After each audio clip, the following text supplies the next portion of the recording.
You're listening to the Huddle Up Podcast with Chad Jensen and Zack Kelberman. Join Broncos Country's deep divers at milehighhuddle.com and sound off. And now it's time to drop some knowledge. Okay, we are live, but we got to let it breathe just for a moment. Got to bring on our Facebook clan, get everybody under the same tent, and then we will officially get this party started. We're excited to talk with each and every one of you tonight, and we're good. Welcome in, everybody, to the Huddle Up Podcast, presented, as always, by Mile High Huddle, powered by Blue Wire Pods. I'm your host, Chad Jensen, and with me is my fellow football priest and the deputy editor of milehighhuddle.com, Zack Kelberman. Zack, you and I, just before we went live, were discussing kind of the odd duck that Aaron Rodgers is, and his most recent interview that he gave, where he basically said, look, you know, this whole issue, it's not about Jordan Love. I got nothing against Jordan Love or whatever. Share with the community what your takeaway was from Aaron Rodgers' most recent, viral now interview. Well, full disclosure, I have more important things to do than stalk A-Rod interviews, but I read the gist of what he said on SportsCenter with Kenny Mayne for Kenny Mayne's last show, and he said that he has no problem with Jordan Love, that Love is a good kid, and his issue doesn't stem with him or anything else that's been reported through the media. The gist of what I got was he realizes, he's at an advanced age. He's not as young as a Mahomes, let's say, but he's coming off an MVP season, and he still realizes he has a lot of leverage with the Packers. So basically the selling point of the interview, what I took out of it anyway, was pay me more. I want more money. That's what it's always been about, Chad. It always comes down to dollars and cents. And even though he didn't say it directly, he said it indirectly. He wants more money. He wants Mahomes' money, and I think he's still crazy if he thinks he's getting that. It's like my dad taught me. Nothing rings the bell like money, right? When you're trying to figure out who benefits, try and find the bottom line, try and find the financial incentive. And in the case of Aaron Rodgers, I mean, what's ironic about this whole thing is he's already a top 6 paid quarterback in the league, and he's 38. This thing's not over yet. We're sitting here on May 26th, the post June 1st cut relief that the Packers could get, not just in a cut, they're not going to cut him, but the way that would affect his dead cap hit for the Packers in 2021. I mean, that's here in less than a week. So, Zach, it's possible by this time next week, there will be some sort of a resolution on the Aaron Rodgers front. The longer this thing drags out, though, I mean, a week ago I was thinking, and I said it on this podcast, doesn't feel like Rodgers is moving now. But the longer this thing closer it inches to June 1st, the more it seems like, well, if there was going to be a deal struck, don't you think it would have been done by now in terms of the Packers putting a deal in front of him that makes him feel the love to where he's like, all right, I'm showing up? No, because I believe the way they're going to show Rodgers that he's appreciated is by getting him another player to throw the ball to, and that player, I believe, could be Julio Jones. They restructured one of their players today. They cleared like $2.6 or $3 million in salary cap space, and the rumors out there are saying that they're going to get Julio to pair with Devontae Adams and have Rodgers and maybe incentivize him, rework his contract, and make him happy. That's all he ever wanted, I think, is money. He's made $240 million in his illustrious career. He has some weapons on that offense, Chad. He didn't get it done last year in the playoffs as good as he played in the regular season. He wants more money. I think he wants to be satiated with personnel as well, and I think the Green Bay Packers will acquiesce to that between now and the next week or so. Guys, we are super stoked for tonight's show. We've obviously been able to recharge our batteries with the day off. It's another superstar segment. We are excited to talk with Zach Carlson. Everyone knows him as Burntheguitarist in the chat, a bona fide MHH Superstar. We can't wait to talk to him. And then, guys, I'm out of here. I'm out of here for a while. Hopefully I'll be back Sunday. Might kind of stretch longer, depends. We're planning on Sunday, but you're going to be in good hands because, of course, my co-host Zach Kelberman going to lock it down like he always does. John, a.k.a. Wanna Beast, going to be co-hosting tomorrow night for the Mile High Mailbag with Zach. So stay tuned for that while I'm at the hospital welcoming our new baby into the world. So it's going to be a gas. We got a lot to get to tonight. We're going to talk with Zach of a.k.a. Burntheguitarist. We're going to talk about also on the other side of that, the interesting details that came to light in terms of the Peyton Manning, Drew Lock student-teacher relationship, courtesy of Ryan O'Halloran of the Denver Post. We're going to get to all that stuff and more, plus your chats, your questions. First, though, we got to run through a couple of quick matters of business, starting with saying thank you to Muhammad for the early super sticker. Thank you, my friend. Very cute picture. Look, you can see little Malik right there on the old man's shoulder. Very cute little baby. Hope everybody's doing well. Hope mama's doing well, rebounding from everything. What is a traumatic experience, right? Bringing a child into the world. But thank you for the support as always, Mo, and give our best to your family. I think that lemon may have stepped on a Lego, it looks like. I make the same face. Indeed. Appreciate you, Mo. Let me just see real quick, because I know once we get Burn the Guitarist on, I want to keep it with content for a minute here. John, who else do we have that might be waiting patiently? Yeah, let's grab Tanner. Good to see you, Tanner. Wow, top rope super chat. Very, very generous. Thank you very much, Tanner. That means a lot, my friend. You've been super, super on fire lately in the chat. It means a lot. Your T-shirt should be showing up any day now. And once you get that bad boy, make sure you send us in a selfie so we can put you on MHH Instagram. Thank you, Tanner. He says, just showing some love. I won't be able to catch you guys live tonight because I got to teach youth group. But I'll be watching after. It's hashtag State of Being, hashtag Broncos for life. Love it, dude. Thank you so much, Tanner, for thinking of us and for supporting MHH and the Huddle Up podcast. And hope everything goes good in your youth group. Yeah, that's amazing generosity, Tanner. Thank you so much, and we hope you like your shirt. And let us know when you get it. Also, we got Riley Malloy jumping in. Dude, Riley, you've been on fire lately too. Thank you for the super chat, my friend. He says, my football priest, what's up? Hey, dude, we're just a couple of squirrels trying to get a nut. We're doing our thing, right? We're living the dream, showing up, talking football with our great community. Yeah, of course, figuratively. This is all figurative. And by the way, guys, get your minds out of the gutter, okay? Just like I tell my teenage kids, get your minds out of the gutter. But Riley, thanks, buddy. We appreciate you. Thank you, Riley. All right, one more. John, no, two more, and then we'll do matters of business. Zeus in the house. Thank you for the congrats, Stu. Means a lot, and especially coming from you, the patron saint and OG, the original Super Chat superstar here of the Huddle Up podcast. Love you, buddy. We have to start commemorating him. I want to get one of those Viking horns they play at Minnesota games and have just Zeus. I think it'd be kind of cool. These are good ideas. And with the amount of love we get from our Super Chat community, we have the means to do something cool like that. So we'll put it in the old brainstorming bin. We'll come up with something cool. One more here from George as well, and then we'll dive in. Thank you for the super sticker, George. Means a lot, buddy. Sneak peek is the message on the sticker.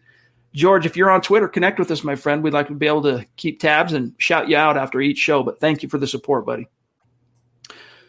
I think, Zach, real quick, that's Michaela, the Duchess. Another top rope super chat tonight. Definitely feeling the love. Thank you, Michaela. How you doing? Hope everybody's doing well in your family, in your neck of the woods. She says, congrats, Chad, for the new family edition. Thank you very much. It's a boy.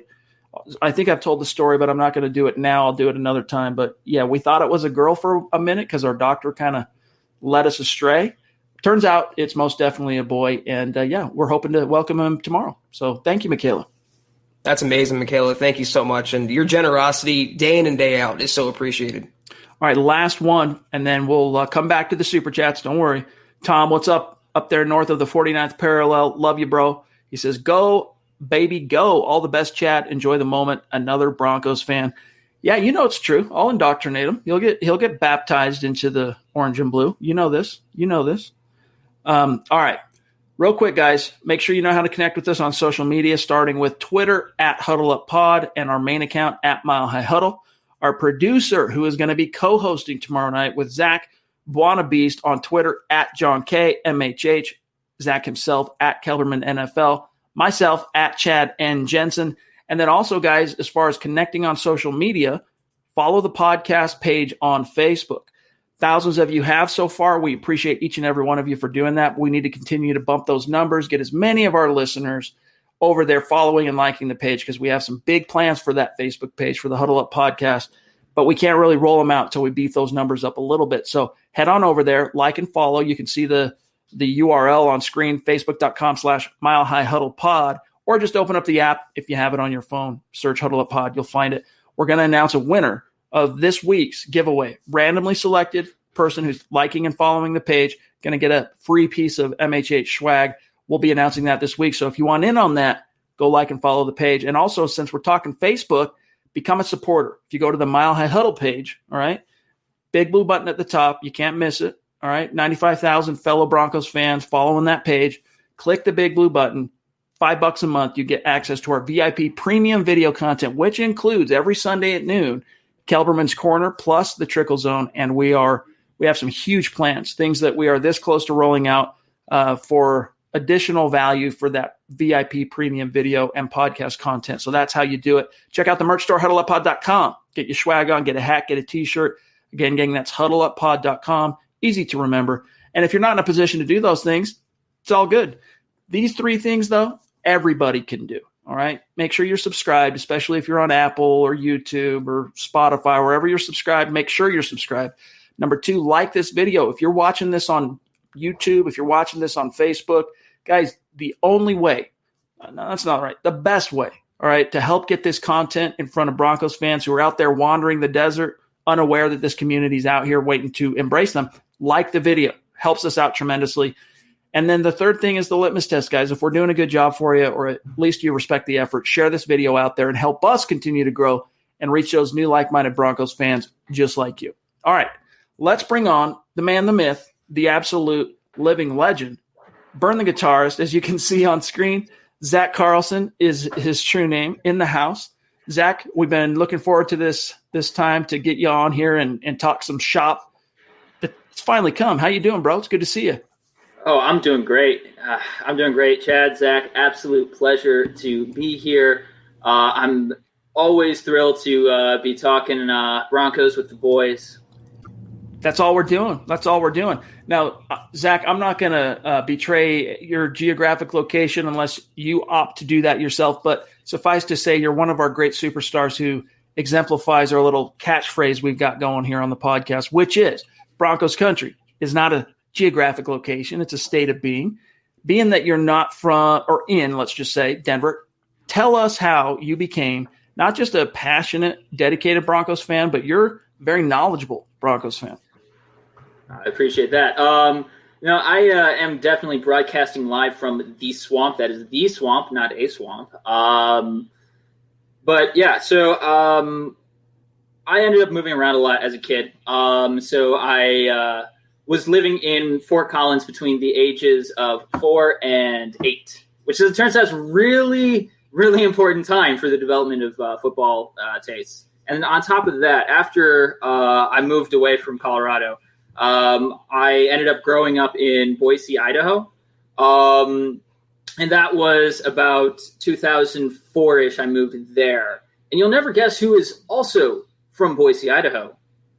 And that would be Jake the Snake Plummer, who was really an awesome guy. Would always have a football camp every year in Boise. And I was very fortunate to get the opportunity, get the chance to go in and participate in it. So that was a great way.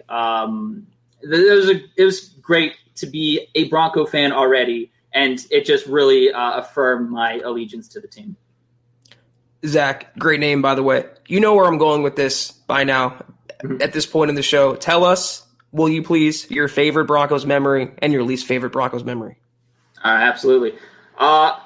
So, favorite Broncos memory, it's got to be the Super Bowl. And I know it's a cliche thing that everyone says, oh, the Super Bowl. Yes, it's the Super Bowl. It was a great time to be a Broncos fan. I loved watching Von Miller strip sack Cam Newton, especially after Cam was, showboating all over the place for the entirety of that regular season. It was fun. And least favorite, once again, I have a very soft spot in my heart for Jake the Snake Plummer. And not only did the man bring us to an AFC championship game that year, we were this close to actually going to the Super Bowl with him, and then we immediately get a quarterback after that. And that did break little 8-year-old Zach's heart when that happened. So that was probably the moment that live on. Yeah, Jake Plummer's definitely, I don't know, the biggest thing to come out of Boise. It's still an upset. I used to know the story. I can't remember what it is now, though, off the top of my head, why he didn't sign with Boise State and why he ended up going to Arizona State. But like you, I have a soft spot for Jake Plummer. He's in my heart, he's my second all-time Bronco quarterback. Elway, Plummer, Manning. People will debate that, say I'm up in the night, but I just love Jake Plummer, man. I love the leader that he was. I love the kind of seat of his pants, never know what kind of play he's going to make. But unlike, say, Jay Cutler and even like Drew Lock thus far in his career, both have that kind of capacity to make a play in a split second, right, that kind of drops your jaw a little bit. But those two guys, conversely, that same drop your jaw could be a facepalm just as easily. With Jake, there was a little bit of that when he was at Arizona, right, when he played for the Cardinals. When he came to Denver, for the most part, Mike Shanahan did a good job of coaching some of that stuff out. So when he did scramble or he had to kind of improvise and make a play, Burn the Guitarist, Zach Carlson, Jake Plummer found a way to get it done. I love Jake Plummer. So who would be on your Mount Rushmore? If you were to pick 4 Broncos all time on Zach Carlson's Mount Rushmore Denver Broncos, who are the 4 guys? Let's see. For me personally, it would go Rod Smith, John Elway, Von Miller, and Randy Gradishar because he doesn't get enough credit. Good answer. Let's take it back to the current times now. Zach, what do you think of the Broncos offseason? How would you rate the job George Payton's doing so far? And how do you feel about the quarterback situation? I don't want to put you on the spot as either pro-lock or anti-lock, but what do you think about the quarterback battle ensuing between Drew Lock and Teddy Bridgewater? Yeah, so in regards to how Payton's been doing this offseason, I've been really liking it for the most part. Obviously, getting rid of Phillip Lindsay, that was kind of shooting ourselves in the foot, I felt like a bit. But we bandaged up the gaping gunshot wound in the foot by drafting Javonte Williams, which I have definitely come around on since he got drafted. With regards to the current quarterback situation, I think Drew's got a lot of potential. Like, just the guy made so many great throws, especially in that Carolina game, which people like to forget happened, where he was the 3rd best Broncos quarterback to ever play the game. That was incredible to watch. If we could get that every week, he would be a Hall of Famer, I feel like. But the problem is that consistency. So I really like Drew a lot. But I know that especially the rumors around have been for Deshaun Watson or Aaron Rodgers. And especially for Rodgers, I feel like it would be a bit of an upgrade on Drew Lock in the short term at least. And not least, and I know that you can appreciate this, Zach, because I don't trust our offensive coordinator, Pat Shurmur. He's just – I don't trust him. And when you have a bona fide Hall of Fame level quarterback coming in from a free agent, this happened with Elway, what happened with Peyton Manning coming in with Adam Gase, right? A great quarterback will just audible out of whatever terrible play Pat Shurmur calls in and be like, oh, no, we're not doing that against this defense. We're going with something else. So I feel like that would be – I feel like there are ways that we can upgrade a quarterback now, but I'm very happy and very content with, seeing if Drew can actually achieve the potential that he has, which is a lot. Well said, my friend. We got a super chat from Zeus giving a message to you, Zach. What's up, Zach? See? That's the second time. Superstar indeed. Appreciate you, Stu. You the man, brother. All right, 1 or 2 more for you, Zach. And starting with, of all, this is a young team, right? You got some stars and a few veterans that are new to Broncos country, right, on the defensive side of the ball, but a lot of young guys on offense, some newer names on defense, some guys coming back from injury on both sides of the ball. If you had to put your finger on one player that you are just chomping at the bit, most intrigued and excited to see in 2021 once that football season rolls around? Who is it? Oh, let's see. On offense, I'm stoked to see if Jerry Jeudy can kick that drop bug that he had going on his rookie season. But I'm absolutely thrilled to see Javonte Williams go. Just looking at his collegiate highlights and just watching him just maul guys that are trying to tackle him, like that's great highlights, great highlight fodder. And then on the defensive side, I'm thrilled about Pat Surtain II. I'm not going to say that I'm a big draft person because I'm not. But when people were talking about, first round corners for the Broncos, I was kind of always in the background being like, even when people were talking about Caleb Farley, I was kind of just like, Pat Surtain is also a really good corner. Like, maybe we should take a lot. So I'm thrilled, especially hearing the way that Von Miller has been talking about him just as a specimen. Yeah. Like this guy should be an edge rusher with me. But so I'm excited to see what he does. Zach, for the sake of conversation, okay, I kidnapped you. I'm holding a gun to your head right now, and I say I'm going to pull the trigger unless you tell me your record prediction for the 2021 Broncos. Go. Oh, I'm a homer 100. I'm a homer 100%. The Broncos are going 17-0 until they there it is. So there it is. And all right, so if I may, I believe that every single game is winnable for the Broncos. Like every single game, something can go right for the Broncos, or the ball can bounce our way in ways that we win the game, even if we are not performing as well as a team. And I do think that we just have a ton of talent on this roster. So, I don't like to get down and be just like, oh, we're definitely going to lose at least once to the Chiefs, even though we probably are. We might lose twice to the Chiefs. I don't want to be like, oh, we're going to lose to the Ravens. We're probably going to lose to the Ravens. But I personally like looking at each of the games as they come up and be like, we're going to win that game. We're going to win that game, and we're going to win that game. So 17-0, that is my prediction. Your life is spared. Love it. Love it. Hey, man, parity reigns supreme in the NFL. I mean, each and every year there's that worst to first story, if not a couple of them, right? Like Buffalo last year coming out of the woodworks, Tennessee the year prior. There's always that team that no one really had tabbed as a true threat that ends up being a dark horse that rises to the surface. But, Zach, dude, great time talking with you. Thanks for spending some of your evening with us. We're definitely going to want to ask you to come back on sometime between now and when the football season starts. And maybe by then, as we inch a little closer to real football coming back, we'll have some better clarity on how some of these storylines are going to shape up. Is Drew going to beat out Teddy? Is Javonte going to really threaten Melvin? It's going to be really fun to see. But thank you so much for spending some time with us tonight. Also, dude, seriously, for the last couple of years, however long it's been, the support you've shown to the Huddle Up podcast and to Mile High Huddle, just know from the bottom of our hearts, we really appreciate you, my friend. It means the world to us.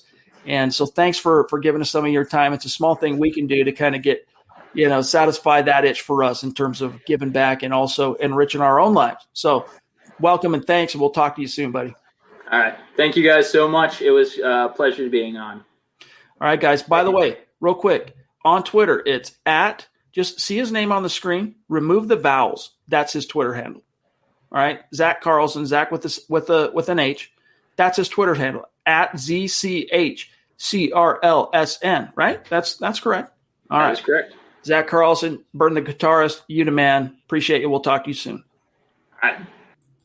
There he goes, Burn the Guitarist. I also am pissed. We just signed off. Next time, I'll ask him more. He told me the story about his Twitter handle or his YouTube handle. Next time, I'm going to ask him to elaborate on that a little bit. But yeah, as you can tell, he's bullish on Drew and Zach. I think we're going to have some answers on that front here within the next couple of months. It's going to be fun to see how it all takes shape. But I don't know, man. What is it? Is it osmosis? Is it our influence? Almost everyone that we have brought onto this podcast since the season ended is Drew Lock supporter. At least in a general sense, they want to see Drew succeed. We're not finding any of the boo birds. It makes me forgive him for using the H instead of the K. I'm trying to get him on the correct path to spelling our name. But yeah, it seems like we're the safe haven, Chad, for Drew Lock supporters. And you know what? Instead of resisting that, I've embraced that. You want to come after me? That's fine. I'll come right back at you with what I believe is accurate about the Broncos quarterback. And I think most of our listeners, Chad, agree with our stances. All right. Well, let's real quick say thank you and hello to Ed Keating. What's up, Ed, on Facebook? Also, accompanying with this comment and question, some stars. So appreciate the support as always, Ed. Hope your family's doing well. He says, what's up, guys? I highly doubt we get Rodgers. This is Lock's team. Hashtag Lock 2021. Let him hate. Denver Broncos for life. State of being. Yeah, we'll see, man. You know, as we talked about, I think it was Monday night. Yeah, well, it was Monday night. Lock himself acknowledged that the threat of Teddy and truly having to sing for his supper, Zach, could end up rising him. He already feels like he's busted through to another level that he wouldn't have otherwise got to if he didn't have that competition. Competitive anxiety is a thing, and I think this is one of the things people in Broncos country, even the supporters, are sleeping on, how much that can fuel Drew in terms of that true quantum leap. Yeah, and you know what? I wrote an article today about the impending quarterback battle, and I came across a quote from Locke that somewhat stood out to me, and I like what he said here. I feel like we can both bounce things off each other where I don't feel necessarily that I'm the young one. So the competition aspect, having Bridgewater in the building, yeah, Bridgewater is older technically. He's more experienced technically. He has more of a reputation in the NFL technically. But Drew Lock doesn't feel intimidated. He feels reinvigorated. He feels liberated having Teddy there because for right now, he's a boon, not an adversary, and it's going to make him better because iron always sharpens iron. That's the bottom line in the NFL. And for a player like Locke, where he learns by doing and he learns by failing, it's going to make him a better quarterback this season. For what it's worth, Teddy's been in the league since 2014. He's got 49 starts under his belt. Drew, been in the league since 2019, 18 starts under his belt. So still less than half of the total exposure to the league in terms of actual live bullet games. But 18 starts is enough, in my opinion. That's why I think for the Broncos, you know, this is it for Drew. Like you've been exposed to the league, the speed of the game, what NFL defenses do. Like this is it for you, buddy. If it's not going to happen now, it's probably not going to happen, at least not to the level everyone continues to hope. Real quick here, shout out to these superstar givers on Facebook. Gary Leeds Palmer, living legend. Travis Tarbox, what's up, dude? Another legend. Also see him on YouTube in the chat. Eddie, we grabbed Dave Glassman, legend. Love you guys. Appreciate each and every one of you for the love. And we'll come back and try and make sure we get everybody on Facebook that's supporting the Huddle Up podcast. Gary, appreciate it, buddy. All right, so real quick, let's grab Doug. There he is. What's up, Doug? Hope you're doing well. Still really stoked on your YouTube profile pic. You know, I got to say, from a fashion perspective, anything designed by Zack Kelberman, usually pretty good call. He says, "What up, Chad and Zach? What do y'all think is going to be who do y'all think is going to be the defensive MVP on the Broncos? Much love. Hashtag state of being. Hashtag go Broncos. Who's the MVP this year for the defense when it's all said and done, Zach?" Von Miller. And I just see the old Bulldog, Pitbull Von coming out this season. He's well rested off the injury. He's fully healthy now, and he'll hopefully have Bradley Chubb working opposite him. I just feel like it's to show not just the Broncos, but the entire NFL. Listen, I am a future Hall of Fame pass rusher. I am one of the best to ever do it. I am a Super Bowl MVP, and I am coming for what's mine in this league. And he's ready to show people. This is my opinion based on his interview, Chad, in his press conference. He's just wants to go back to kicking ass and taking names. Literally, it's what he said. He wants to beat Kansas City this year. I just see Vaughn having a 12, 13 to 15 sack type season under Fangio. It could be his last hurrah in Denver, and I think he's going to go out with a bang. Yeah, he's so motivated to beat the Chiefs. He was using expletives when he was asked about the subject, right, on Monday. I loved seeing that, bending the rules a little bit. Travis says, hoping that Vaughn wins Defensive Player of the Year this season. That's one thing that's eluded him in his storied career. Should have won. Excellent point. Freaking Khalil Mack, 1 vote. Rigged. Shout out to Greg. What's up over there? He's watching on Twitter tonight. Says Facebook wouldn't let him watch, so he came over to Twitter. Congrats. Hey, thank you. Appreciate you, buddy. All right, real quick here. Facebook censoring? Wow. Also, shout out to Albert, who his new digs are in enemy territory. I'm curious. You'll have to message me and let me know, Albert, how the new setup is going. Did you bite off more than you could chew, or was it exactly what you thought it was going to be? Guys, Albert's setup, it's so cool. You follow him on Twitter, connect with him on Facebook or whatever. Facebook, I don't think he does Twitter, and ask him about it, but it is dang cool. In fact, Albert, we'll get you on the show here very, very soon, and then you can kind of tell everybody the special new digs that you find yourself in. It's unique. I never met anybody but Albert and his wife, Michelle, who did what they did in terms of moving from one state to another and where they landed. Home, I guess. It's a home now, right? All right, well, that's for another time. He says, woohoo, welcome to the little one, Chad. Your wife is a rock star. Prayers and love from Michelle and I. Appreciate that, Albert. You the man. Give my best to Michelle. All right, real quick. I want to, John, I know we have multiple superstars that have been patient. Let me see. In fact, actually, I want to grab Simon real quick, and then I want to get this piece from Ryan O'Halloran. Simon, up in Canada, thank you for the generosity and support, as always, my friend. We love you. Appreciate you. He says, congrats on the baby. Happy news. Thank you. Still want Locke to start, but I'm starting to accept that Teddy Two Gloves may be what the coaches roll with. Either way, can't wait. And who else is pumped to watch Baron Browning play this year? Yeah, guys. Hopefully, Zach, I don't know, did you check out the 4th installment of the No Shortcuts little documentary that Broncos media PR did? I watched it today while I was at the gym doing my mile, and it was the best one of the 4 because it actually let you inside the building in the room for the actual Broncos draft, some of the conversations that took place, some of the not so much debates, but as you were going around the room to the different scouts and Brian Stark, who runs the college scouting, and they were talking about Patrick Surtain, why for Stark, Surtain was his number 1 corner. And then they get to Javonte Williams and just kind of that discussion, man. It was very illuminating to see why the Broncos were so geeked up. Some of the conversations that there was a little clip that was put out prior that kind of spoiled some of it, but some of the conversations that Peyton had, George Peyton, with some of the other GMs out there trying to get deals done, giving them small offers, and then he's on the phone, hangs up with the guy because he's got a better offer. Just really cool. But my favorite thing about it, Zach, was, and you got to check it out, is you get to see kind of into the window into Patrick Surtain's journey and having no clue. He had a feeling, according to him. He's like, I figured I was going to go somewhere between like 7 to 9, 7 to 10, something like that. But he had no clue it was going to be the Broncos because, and Peyton talks about this, they went to great length.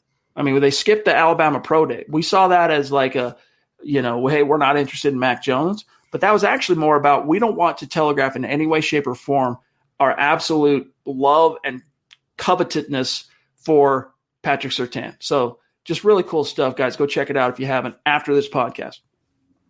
Yeah, I don't see Bridgewater starting, though. I think even Teddy realizes his own limitations, and he came in here, at least initially, to be the backup. And he wants to start. He admitted as much. I mean, who doesn't want to start? Who wants to be a backup and get out of the limelight? But I think ultimately it's Locke's job to lose, and he has to really faceplant or get injured to lose that job. But in terms of Baron Browning, my favorite – Surtain's great and all, Chad. My favorite pick, not only because of what he brings to the table, but the value the Broncos got in him where they got him. I am so excited to watch him play this year. Shout out to the Mr. Rich24 on Twitch. Appreciate you watching on Twitch. He says, what's up? I'm usually on YouTube, but I thought I'd switch up the platform this evening. Very cool. Make sure you sub over there, right? Make sure you subscribe. We're trying to grow our Twitch. All right, real quick, guys. I want to get to some content discussion here relative to the Drew Lock, Peyton Manning, Mr. Miyagi thing that's been going on. And credit to Ryan O'Halloran of the Denver Post. Excellent piece. Some really cool quotes from Peyton on the subject of Drew Lock. And we find out, Zach, that it was actually initiated by Peyton Manning. Peyton Manning calls Drew Lock, says, hey, I have a pretty good film setup at my house if you want to come over and talk some ball. And I'm going to quote O'Halloran's piece. Quote, and with that, Broncos quarterbacks, former and current, met up twice earlier this offseason for a combined 9 or 10 hours. And it wasn't idle chit-chat. It was all about quarterback play, reading defenses, route progressions, offseason and in-season routines, leadership. A guy who has a PhD in quarterback play, 293 regular season and playoff starts, talking with a guy who is still in the infancy of his pro career in Drew Lock. This is Manning, quote, probably more selfish for me to get my football fix going from watching film every day of my life to not doing it so much in retirement. It was a pretty healthy film session. Now, Zach, I want to get to some of the other things that he had to say here, Peyton Manning to the Denver Post, but it's kind of cool. They spent imagine whatever realm of professionalism you're in, all right? Whether you're a mechanic, whether you're a school teacher, whoever your idol is in your little realm of the universe, whatever path you've chosen professionally, imagine that you got 9 to 10 hours in the same room with the best person that ever did your job ever. And what would you ask him? How much could you learn? What a rare treat, I think, Zach, for Drew Lock. Well, I'm actually going to pause to allow the Lock critics to make their comments now before I start talking, so I'll give it a second. Okay, did you hear what O'Halloran said there? The infancy of his career. So it's not just Chad and I saying that. It's a fact. He's had a limited number of starts under his belt. And to your point, Chad, it'd be like Adam Schefter calling us and be like, hey, you want to go talk about rumors? You want to go see what's going on with this GM or that GM? So it's really cool that Peyton's doing this and that he initiated. It's unprompted. This isn't a PR stunt. It wasn't set up by Lock's camp or the Broncos. It wasn't being filmed for television. This is purely one of, if not the greatest quarterback to ever play the game, mentoring because he wants to genuinely a younger quarterback that he has an investment in and he wants to see get better. He's not doing this with Carson Wentz. He's not doing this with Teddy Bridgewater. He didn't do this with Case Keenum or Brock Osweiler, Trevor Siemian, Paxton Lynch. He's doing this with Lock, and there's a reason for that. Well said. I want to read a couple paragraphs here that O'Halloran wrote, his actual prose, because I think it really does posture this whole conversation in the appropriate way. This is O'Halloran writing, quote, Manning waited until the Broncos season was completed to reach out to Lock. Before he was an NFL MVP and a two-time Super Bowl champion, Manning went 3-13 his rookie year with a league-high 28 interceptions, which is still a rookie record. He is acutely aware of the tribulations nearly every new passer encounters. Lock went 4-1 to finish 2019, fueling optimism. The Broncos quarterback merry-go-round had stopped for the first time since Manning retired after the 2015 season, but Lock injured his shoulder early in a Week 2 loss at Pittsburgh last year, and things never really got better. He was 4-8 in his 12 full-game starts, and his 15 interceptions were tied with Carson Wentz for the most in the NFL. Now, he goes on to talk about how Drew Lock made it a point to ignore social media, chatter, speculation, trades, this, that, the other, and negativity, which is crucial. But I want to get to this quote from Manning himself in terms of, his opinion on when you see quarterbacks. Like if you look back to the 2013 MVP record-breaking season of Peyton Manning as a passer, that it'll probably someday be broken, but there's a chance it might not, right? Well over 5,400 passing yards, 55 touchdowns. What went into that? According to Peyton Manning, those type of seasons, it's all based on what you did in the offseason. So if you really attack the offseason, did all the right things, etc., it comes out in the wash come football season. And here's what he said, quote, I believe that whatever you do in season is all about what you got done in the offseason. I like it when I hear quarterbacks are doing things on their own. People say that you can't take it home with you. That's just not true for a quarterback. You're supposed to be taking it home with you. You're supposed to be thinking about it and having it on your mind. That's what Drew is doing, close quote. So, Zach, Peyton Manning really seems to, and I don't think this is lip service, I think he appreciates the zeal with which Drew Lock has really attacked this 2021 offseason. And even Drew himself said on Monday when asked, hey, do you think the way that you've had to kind of throw yourself into the offseason and really work your tail off, is that just the price of admission for wanting to be an NFL starting quarterback? And he said yes.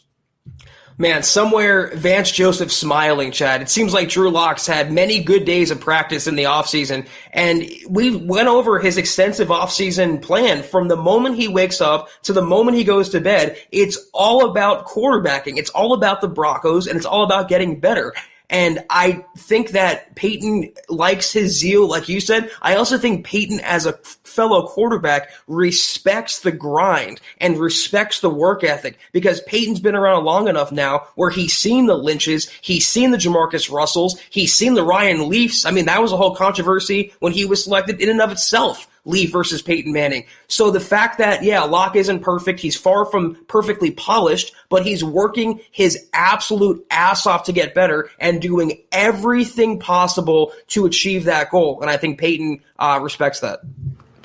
All right, I want to grab – this is a great piece, by the way, guys. Make sure you go read that on the denverpost.com. We can put the link in the chat here. But one last thing that Peyton had to say, quote, "I don't make excuses or defend Drew. And he's been very accountable in his comments and certainly knows what he needs to do and has a plan to do it.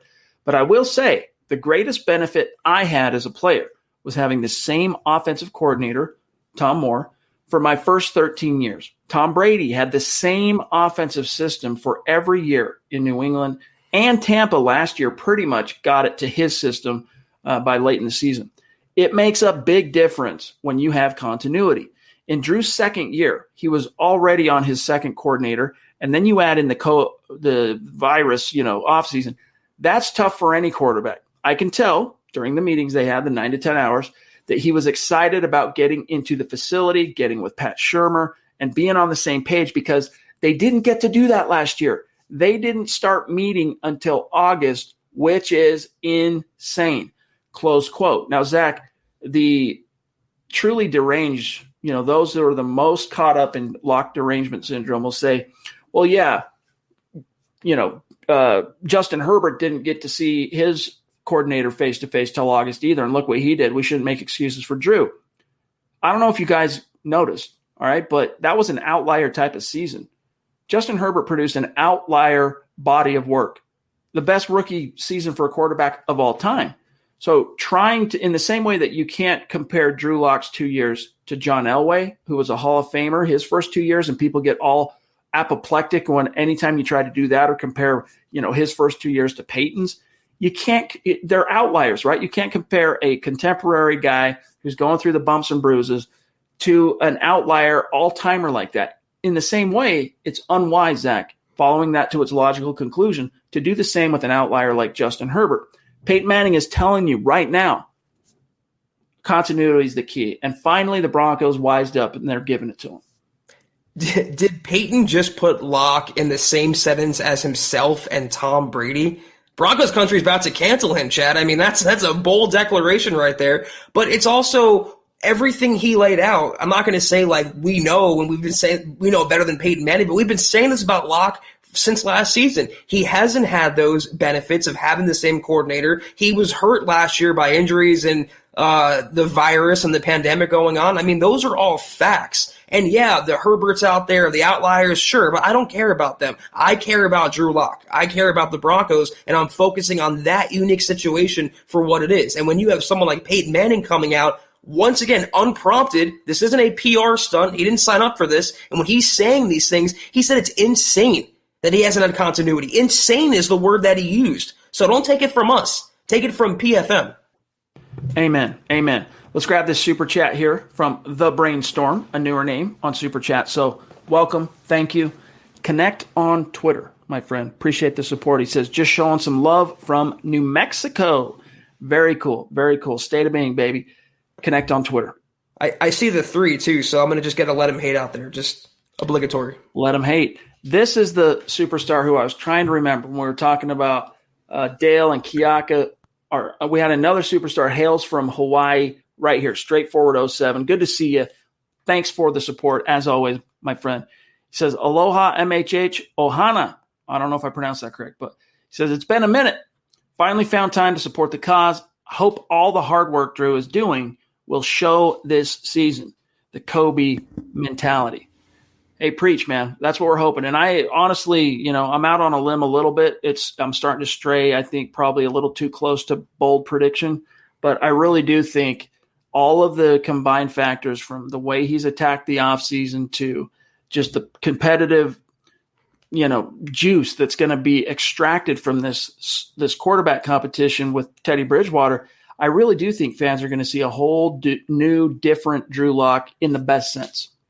Speaking of Kobe, I want to just relay one of my favorite Kobe quotes, R.I.P. Kobe. Put everyone on notice that you're here and you're for real. And I think Locke can do that this year. Very well said. Here's Kane Dawson. What's up, Kane? Appreciate you, bro. He says, who is the greatest Broncos that get the least amount of credit, in y'all's opinion? Hashtag state of me. That get the least amount, like you could say from a truly meta perspective, Randy Gradishar, Tom Jackson, Carl Mecklenburg, Simon Fletcher, guys like that. But I'll throw a few names out there that people don't really probably talk about enough. Rod Smith. Rod Smith does not get the credit he deserves. This was a guy who was a freaking college quarterback at a small school, undrafted, scrapped his way onto the Broncos, had to go from being scout team guy to finding a path through special teams to ending up being John Elway's number one wide receiver before he hung up his cleats. And by the time Rod followed suit and hung up his cleats, undrafted guy, 2 rings, multiple Pro Bowls, at least 1 All-Pro, and over 10,000 yards receiving, still is the number 1 in Denver Broncos history in the receiving department. Why this guy if this guy wore a star on his jersey, if this guy wore, the Green Bay Packers yellow, the cheese head, if he was a Giant, if he was a Steeler, he would be in the Hall of Fame. The only reason Rod Smith is not in the Hall of Fame is because he didn't get drafted. And that's a travesty. He doesn't get the credit he deserves. And not only that, Zach, but that was as a player. As he has, time has marched on since he retired, he's continued to not only stay plugged in with the Broncos from an organizational perspective, but as we heard from Von Miller on Monday, he makes himself available. He gave a speech to the newly collected 2021 Denver Broncos, all the players in the room. And, that is just valuable. This is a guy that is Hall of Fame heart, Hall of Fame resume, deserves to be in the Hall of Fame. Yeah, that's a really good one. Another name that popped into my mind was Al Wilson. I don't know, maybe a little obscure. And also, I hate to be morbid, but Darren Williams. I know Broncos country knows all about him, but he really could have been an all-time great if not for the unfortunate incident that unfolded. So I think Rod, though, is the best answer here. Crudum, what's up, Chris? Good to see you, buddy. It's been a minute indeed. Appreciate the congrats. He says, I'm struggling to watch live these days. Busier than usual, but I always watch at some point. Love the article about Manning preaching continuity as the key to success for Drew Lock. And it's not just for Lock's benefit, by the way, Chris and Zach. Pat Shurmur, I keep having to hammer this home. He is going to benefit from having this same collection of guys, knowing his skill position guys, knowing what they do best, his quarterbacks, his offensive line. I'm expecting to see, even in a modest sense, Pat Shurmur's production improve in his performance in 2021. Can't get much worse, can it? I just hope he finds the playbook and opens up a little more, opens up the plays a little more. Speaking of Kiaka, here he is in the house with a very generous super. Good to see you, buddy. Thank you for the support. Love you.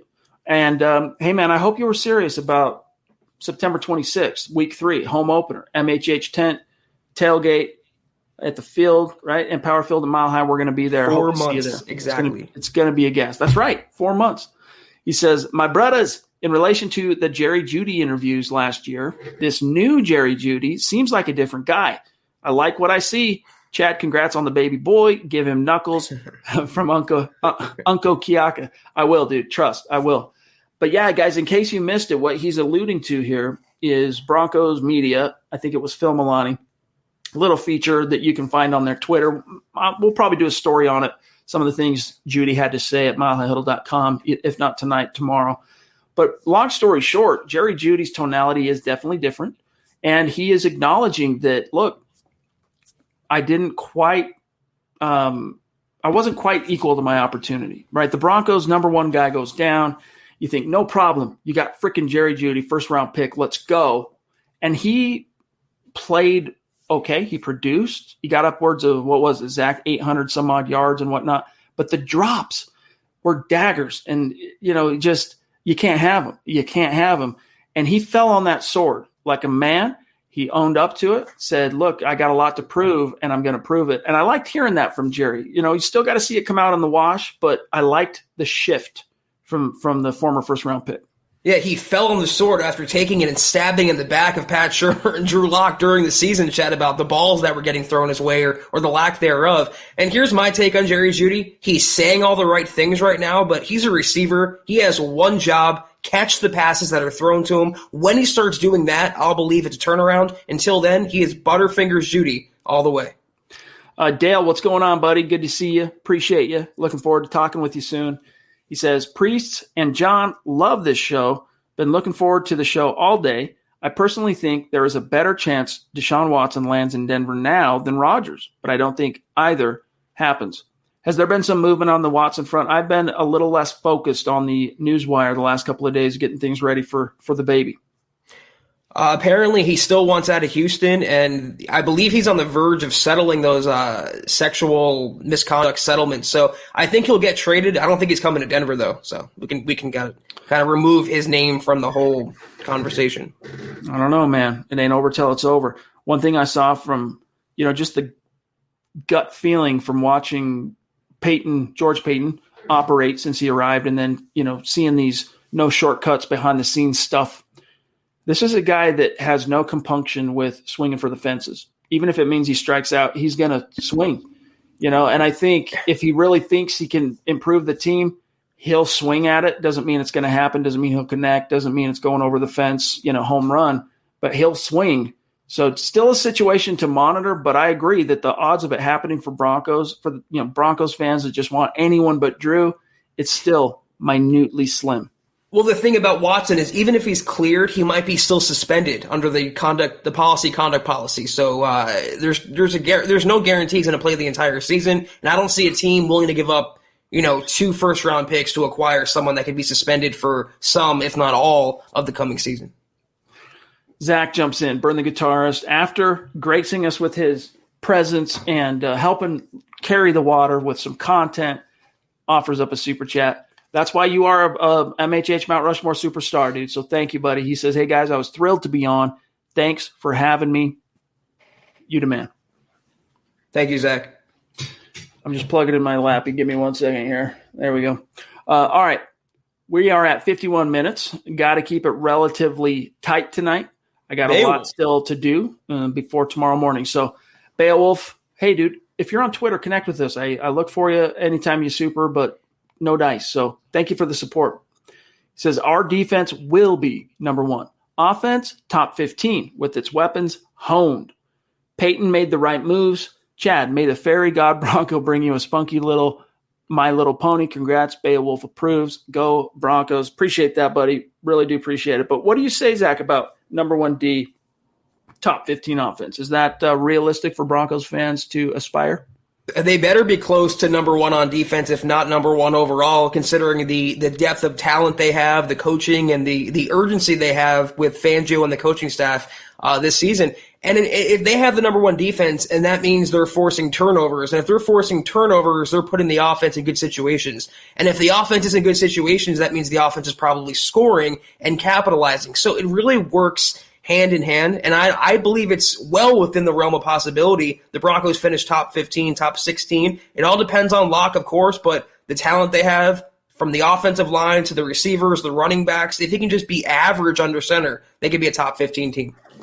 I'm going to say I find it more likely that the offense is top 15 than the defense number 1. That might sound hot takey, but I think Vic Fangio's defense, they're going to finish somewhere in the top 10. It's very dependent on luck in terms of the health thing and the injury bug. And, Vaughn's old, Chubb's now got an ankle. Certain things need to fall their way, and that they could be number 1. I'm not saying they won't be. I'm just saying I actually find it more probable that this ends up being a top 15 offense than the number 1 defense overall. But who knows? Maybe we'll look back in retrospect and it'll look like I've been smoking crack here. But Tom, what's up, dude? Again, thank you for the super.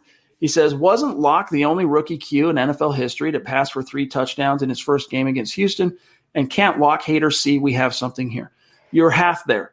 Locke was the first rookie quarterback in NFL history to pass for 3 touchdowns and 300 yards in his first road start. So that's the actual record that Locke still holds, I'm pretty sure. Should have been 4 touchdowns. Cut him now. Am I doing it right? No kidding. No kidding. Love you, Tom. Kane, again, appreciate the congrats, my friend, and appreciate the super chat. Means a lot. All right. Here's Joe D. On YouTube. You guys do more than you probably realize at this point. Let's just say something extremely traumatic has happened in my family recently, and knowing I had you guys to listen to helps so much. Thank you. Hey, dude. Wow. That's very humbling. Yeah. That's very humbling, but that's cool, dude. I'm glad that we could, in our way, help you not so much escape, but, take the edge off and hopefully find some community, focus on something that you love. Football, the Broncos brings you joy. And if we played a part in that, that's very, very humbling. And we appreciate you sharing that with us and hope things are going better for you. Yeah, Joe, my condolences for whatever is going on in your family, but anything we can do to make it better, please reach out and let us know. And we appreciate your viewership tonight. Straightforward again from Paradise. Appreciate you. He says the No-Fly Zone 2.0, Orange Crush 3.0. Can't wait to watch the defense. What's that one? What am I seeing? My eyes, is that explode? I think it's explode emoji, right? Or smoking the opponents. I don't know. What will we be calling our offense? Good question. Competent. Let's start with that.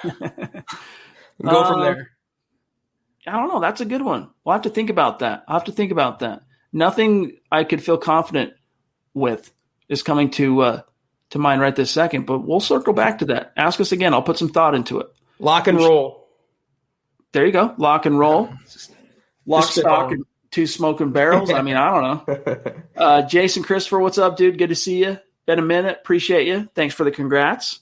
Much love. Means a lot. Also, Gilbert Davis in the house with us here tonight. Gilbert, welcome. Thank you. Connect with us on Twitter. Appreciate your support. He says Russell Wilson was identified as special before the first game. True. He obliterated Matt Flynn in that preseason training camp competition. Because remember, Matt Flynn was the guy. The Packers sat Rodgers because they had clinched, the 1 seed or whatever. And Matt Flynn came in and threw 6 touchdown passes in the season finale and then hit free agency. And Seattle paid him. And that was the end of the 2011 season. Seattle paid this man. He was going to be the man. Russ came in, Zach, had this dude dead to rights before they even got to the preseason. By the time you get to the regular season, it was Russ's team. I don't know what the comment here is positing, that Locke is not Russell Wilson. I mean, Wilson, he wasn't identified as that special considering he was a mid-round pick. So how special could he have been coming out? I know in his first couple starts he looked really good, but he had a different supporting cast. I believe better coaching, better players. I just think it's apples and oranges. Let Locke have this season. If he bombs, he bombs. You don't have to compare him to other quarterbacks when every situation, every single one, is unique. And it's another, Gilbert, think about this. It's like I said earlier. You're comparing him to another outlier. Like Russell Wilson's probably going to end up in the Hall of Fame. And you're comparing Drew to that.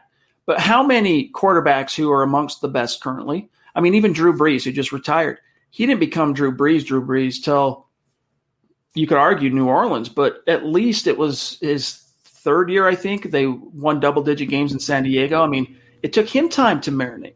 Aaron Rodgers wasn't Aaron Rodgers in 2008, his first year that he was the starter. He didn't become that Aaron Rodgers till the year they won the Super Bowl 2 years later, 2010. You can go on the list. Sure, there's the out-of-the-box studs like Russell Wilson, who, by the way, didn't win it all as a rookie, got to the playoffs, played well, was a sensation, won it all his second year. You can compare Drew to outliers like that. But I'm telling you, you end up, it's like chasing your tail, So just focus on the best thing when it comes to Drew Lock, guys, is listen to one of the all-time greats in Peyton, who's basically preaching a little bit more patience. Drew knows what he has to do to lock this thing down and satisfy everyone's expectations, and continuity. Give him those things, and then let the chips fall.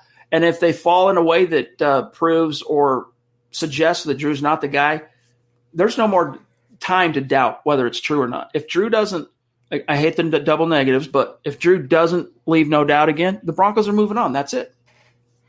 Yeah, and for every quarterback that, is ready out of the box, there's 10 quarterbacks that don't have a box. That sounded weird. But it's true. I mean, there's outliers in every era of the NFL. There's outliers every single year.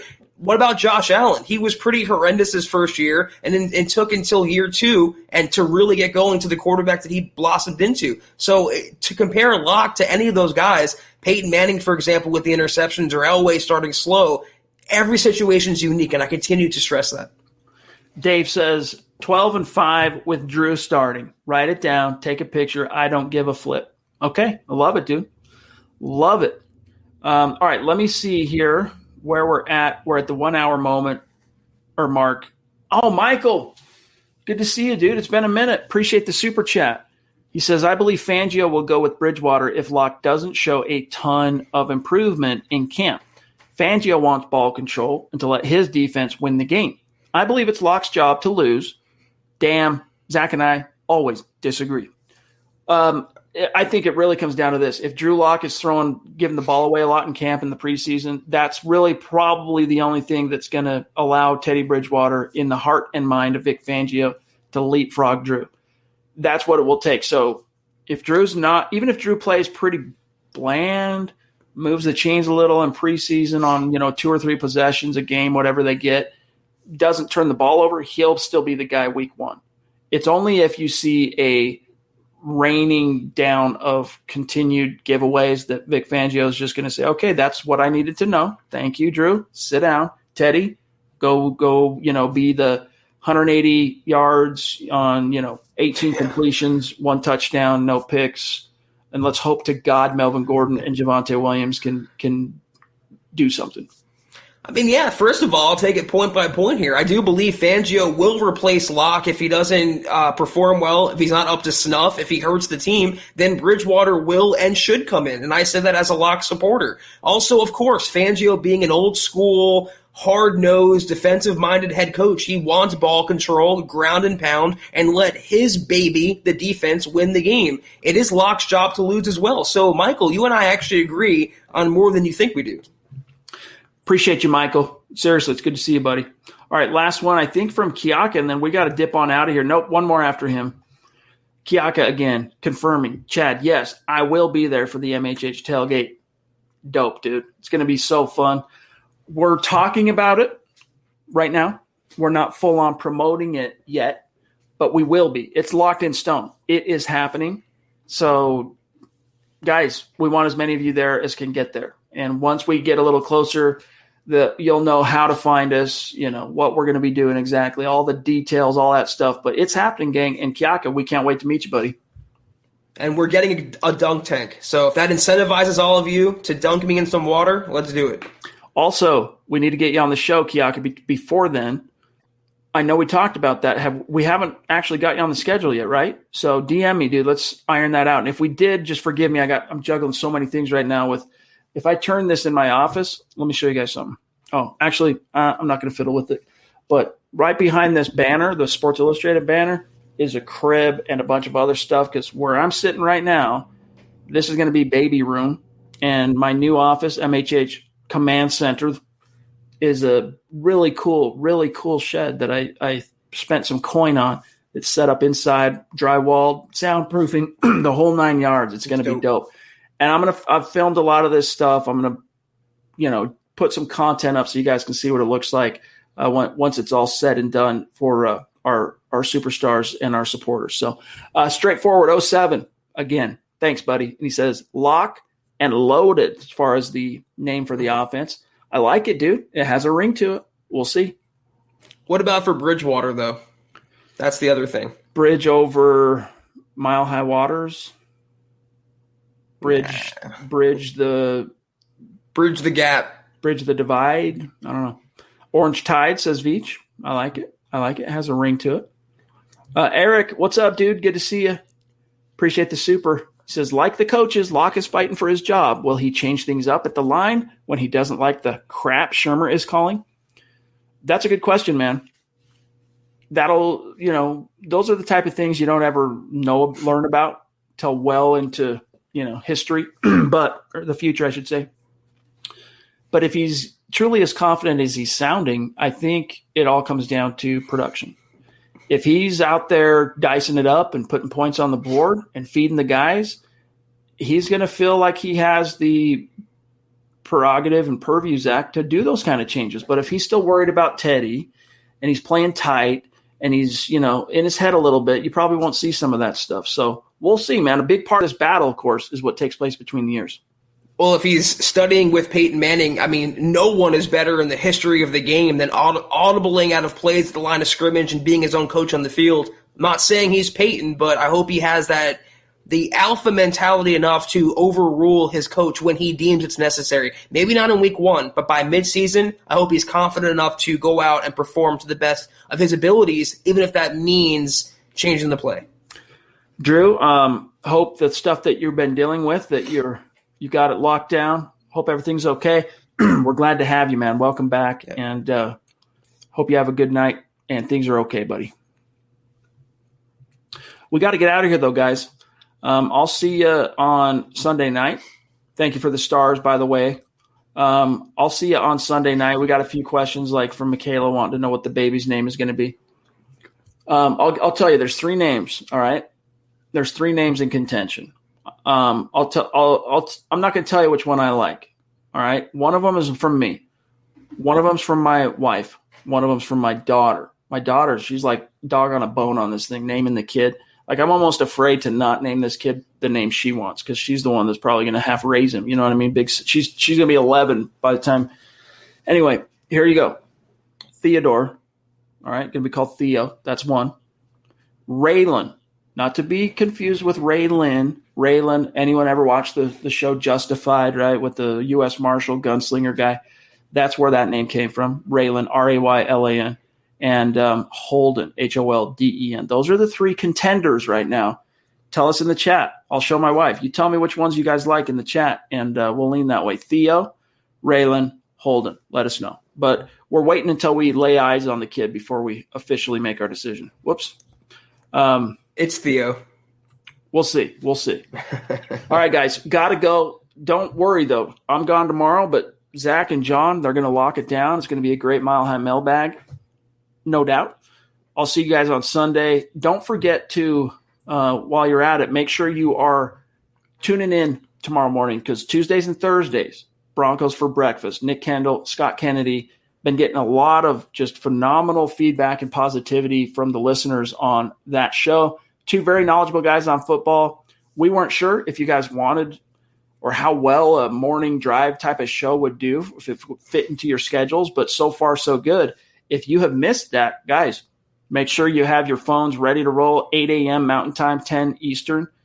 Broncos for Breakfast every Tuesday and Thursday. Don't forget that. Other than that, Zach, have a great show tomorrow night. Great weekend. Sign us on out of here, bro. Well, Chad, in advance, I'd like to say I hope everything goes perfectly well. I'm sure I'll be texting you tomorrow while everything's going on, but we're going to miss you on here. But family is most important, and congrats once again on the birth of Theo Jensen. That's the name we're going with. I'm just kidding. Yes, Chad will be back hopefully Sunday, but tomorrow night for the Mile High Mailbag, our favorite pod of the week, it's going to be John, K, MHH, and I holding it down all night long for an hour. Get your questions in on Twitter to us real quick, at Kelberman NFL on Twitter for me, and at John K MHH for John, the producer. You can also follow Chad at Chad and Jensen. And please, guys, follow the mothership account at Mile High Huddle. Sorry, that was my fault, by the way. I was reading some of the comments on the names. I forgot to pull them up. So as you were. You can follow the podcast at Huddle Up Pod. Be sure to hit the store at huddleuppod.com. Get your swag, get a hat, coffee cup, mug, etc., etc. Also, facebook.com/Mile High Huddle. Big blue button. Become a supporter today. Exclusive content. Kelberman's Corner on Sunday. Trickle Zone Saturday. You don't want to miss it. I promise you that with that. If you can't do anything, we definitely understand. 3 things, though: subscribe, like, and share. Helps us out more than you know. But once again, we're off tonight. Back tomorrow night. John K. and I for the Mile High Mailbag. Chad's off. Once again, congrats, Chad. I'll see you hopefully Sunday, if not Monday. Take care, guys. And as always, go Broncos. You've been listening to the Huddle Up Podcast. Join Broncos Country's deep divers at milehighhuddle.com to keep the conversation going.